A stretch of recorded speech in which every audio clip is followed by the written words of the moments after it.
Debbie Jordan regularly fostered pets for Panhandle Animal Shelter. During a regular shelter visit, she saw Boomer. Boomer captured Debbie's heart, so she adopted him. One of the dogs Debbie was fostering at the time was Sparky, who happened to be blind. And Boomer, of all the dogs I had, he was kind to the blind dog. But that was the only one he was good with. The others he picked fights with. Little did Debbie know that her experience with Sparky was preparing her for another challenge ahead.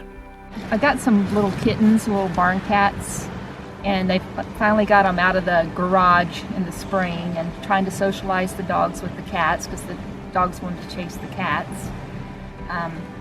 Anyway, I thought the cat had scratched Boomer in the eye, but then after a couple of days he's acting like his eye really hurts, very, very sensitive towards the light and everything. So I took him to the vet, expecting to get some antibiotics and go home with those and give him the drops, antibiotic drops, with a little corneal abrasion. Come to find out, she checked the pressure and he had glaucoma. The eye pressure continued to climb. Debbie knew that Boomer was in a lot of pain with no hope for improvement. Debbie was faced with a difficult decision. In order to spare Boomer terrible pain, she decided to have his eye removed. And at the time we took the eye, the pressure in his left eye, it was 10, 15, which is normal. And by the time he came back for his 2-week checkup, he was acting like light bothered his eye. He kind of doing like this with his head, kind of turning away, acted like he didn't feel good. And they checked his pressures in that eye and they were 38. The pressure in Boomer's remaining eye continued to increase.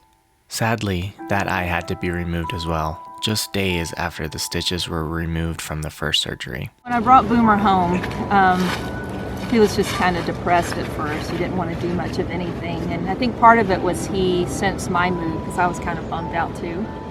So it's kind of sad for him to go from an active dog to now he's just kind of a lump on the couch. Over the course of several days, Debbie began to feel encouraged, knowing that she has the ability to care for a blind dog. Boomer started to adjust to his new circumstances and began to adapt. A lot of it was my attitude. After a couple of days, it's like, you know what, I'm just going to treat him like a regular dog. He's going to run into stuff. I'm going to take him on walks. We're going to do everything like we've always done. And just within a few days, he was like a different dog. He was happy, running around.